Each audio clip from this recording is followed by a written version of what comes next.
Obviously, it was a tough end to the 2022 season against the 49ers. Kind of the same thing in 2021 against the 49ers. Does this offseason feel any different than the one before? Yeah, I mean, for sure. Obviously, you look into the offseason, we've had some coaching changes or some little tweaks, I guess you can sense, and Mike McCarthy calling plays and bringing in Brian Schottenheimer as the offensive coordinator, and then just also just weapons, additions. You know what I mean? Bringing Brandon Cooks in alone, and then Stephon Gilmore on the defensive side. That 1,000% it feels different. You're able to take now 2 12-win seasons over into this one and build. And first time in my career, I can say I felt like consecutive seasons are building, where going back to 21, we've been able to build. We built that year, and then now we can build again. And I think that's the best real chance that you have of making it. You've got to go give it knocks. You've got to see what it feels like. And us having that now, you feel a lot more comfortable. You're excited about the details, the changes that we've had on the offense and just the team. And I'm looking forward to it with a lot of excitement. How does it feel this is your first offseason not having Kellen Moore either as a teammate or a coach? Yeah, I mean, it's different. Kellen, I mean, that's my brother, you know what I mean? You come in, as you say, he's a teammate. You spend 2 years as a teammate. You see his knowledge for the game, how he was helping me as a teammate, just being there for me anytime I needed him. And then in the same sense, just rolls right into being the quarterback coach to then the OC. And, yeah, as you said, it's been different. I mean, you miss him. You miss a brother. You miss seeing him around, hanging out, talking. But I'm excited for him. I know he's out in L.A. He's got better weather. They've got a great young quarterback. They've got a great offense over there. So I'm excited to see what he does. But obviously, yeah, you miss somebody that you spent so much time with and invested in this game with. It's also the first year of your NFL career without Zeke, your best friends. Going back to your rookie year, you guys seemed like you were always together. Yeah. Tied you guys at the hip. Have you talked to him much this offseason? Yeah, I mean, we're still tied. We might not be wearing the same jersey right now, but, yeah, I mean, just trained with him this morning. He's at the house 7 o'clock, throwing, getting it in, working out, just making sure that he's getting better, doing everything necessary. And so, yeah, it's been weird. It's been excited for the opportunity that he's going to get and just where our offense is as well. So we're visiting with Dak Prescott here at the SMU at the Athletic Forum. So there's a story going out now that some teams are passing up the chance to go on Hard Knocks. What were your impressions of having them follow you around everywhere you went? Yeah, I mean, dude, I mean, you play quarterback for the Dallas Cowboys, you know what I'm saying? Cameras are always around in some sense or another, and so you learn how to allow that not to affect you. I don't want to say you get used to it, but in the same sense, you do, you know what I mean? That you understand that they're there to do a job, and whether it's watching you or whether it's something else, just don't pay them attention, allow them to do their job. That I was fortunate we had them in 2018, or I guess maybe 17 or whenever it was, for the prime, for the prime all or nothing, right? Yeah, so then, boom, then when it came back in the opportunity at Hard Knocks, I don't know if we had an opportunity to say no, right? Jerry's all for it and went in on it, and we just committed as a team, as a coaching staff, and as an organization that, hey, let them do their jobs, allow them to do their best, and if we do that, we'll focus in on our jobs, and everybody will be happy about the outcome. And so we didn't pay attention that they're around. They never got in our way, and it wasn't a big deal. So week 1 last season, hurt your hand, you missed 5 weeks, you come back. Were you dealing with pain in that hand throughout the season? No, not at all. I mean, wouldn't have come back when I did in that time or anything like that if I felt that. But, no, I mean, had a great surgery, have a plate in it now. It's probably stronger now than it was before. And so, yeah, I mean, obviously went through the right rehab to get back. And when I was back, I wore a little tape on it for the first couple of weeks just because it felt good, and then realized it wasn't doing anything. And, yeah, we're rolling.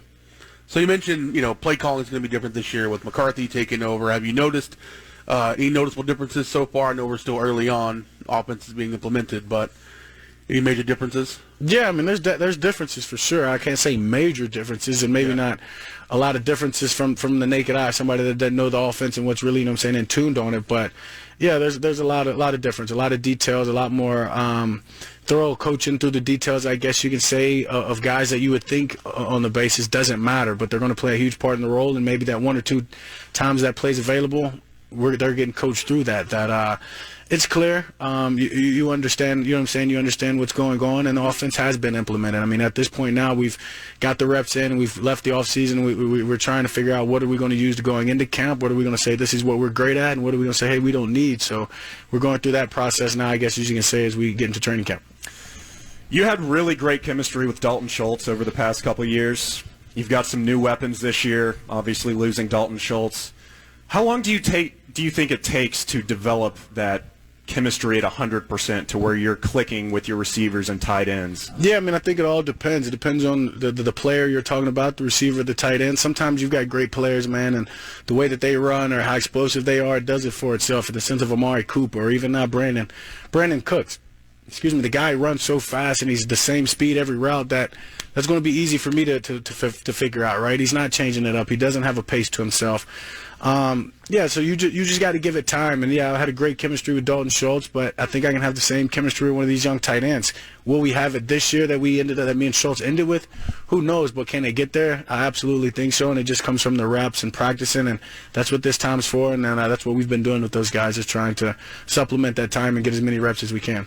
How has your offseason changed from, when you're a rookie in 2016 to, moving on towards now? Has stuff changed as you've learned and, growing throughout the game? Yeah, you work a lot more efficient, I guess. You know what I mean? We're working functionally, whether it's the workouts and all that, and not just getting rah-rah stuff in. You know what I mean? I'm probably as strong as I'm going to get or need to be, and but it's all about, like, fine-tuning stuff. So for me, physically, is working on speed, always working on my arm, velocity, accuracy, mobility, changing that up. And then as far as the mentals, it goes into the details and just in the changes of the offense, of making sure that I'm locked in, understand all the details, and that one play that looks a lot like the same, knowing those details in it, to not only for myself to be great at it and expert at, but to be able to teach a young guy that may be struggling with it.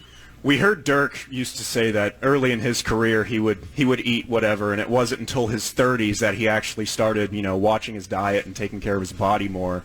Has your diet changed over the years? Do you still eat the same pretty much as you did when you were a rookie? No, I don't eat the same that I did when I was a rookie, but I can't say I've eliminated all the foods. I think everything's in moderation. I probably ate fast food a whole lot more when I was a rookie or in college in that sense, where, right, I don't eat fast food a lot, and if I do, maybe once every other 2 weeks or something like that. Or so that's changed. But same. I think as you get older, you're just cognitive about everything that you put into your body. You know what I mean? Whether it's that cheat day or not, you've got to make up for it on the following days. And so I just think everything in moderation. Too much of anything is bad for you.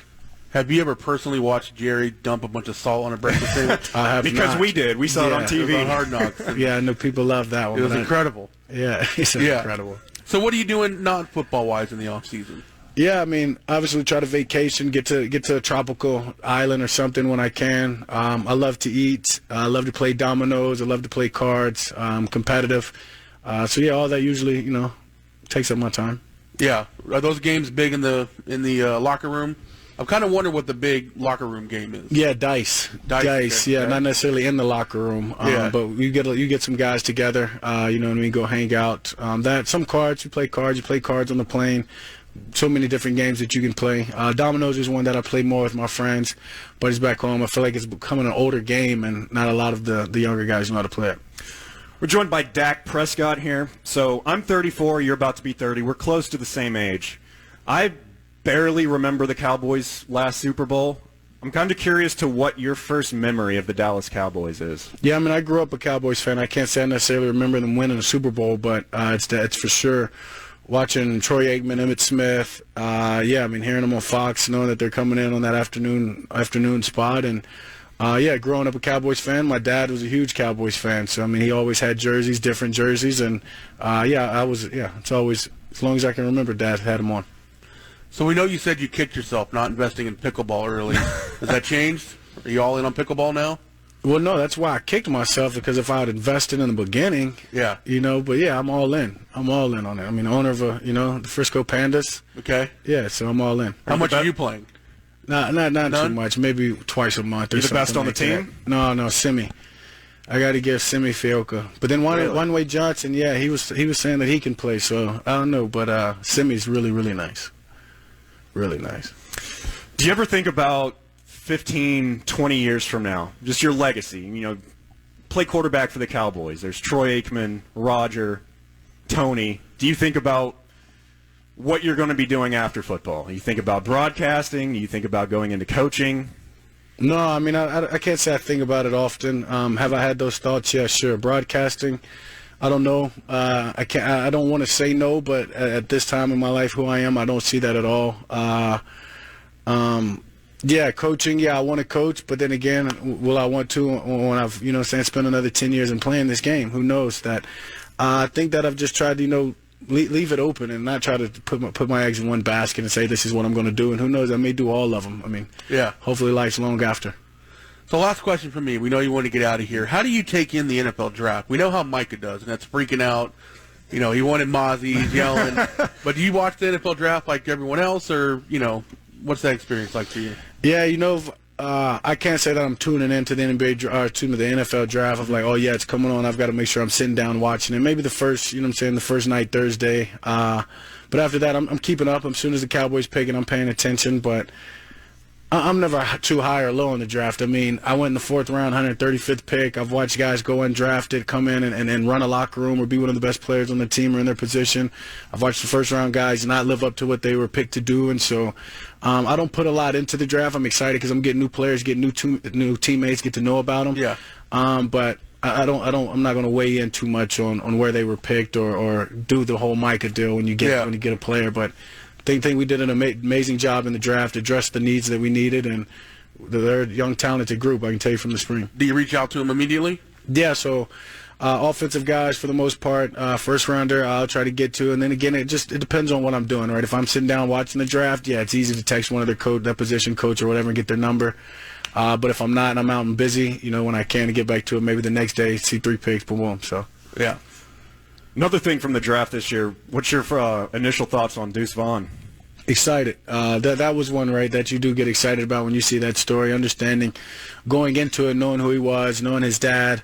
I was thinking that how cool that would be if you could make that happen. And then so I did pay attention enough that he was there like in the fifth round or something like that, and like how is he still there?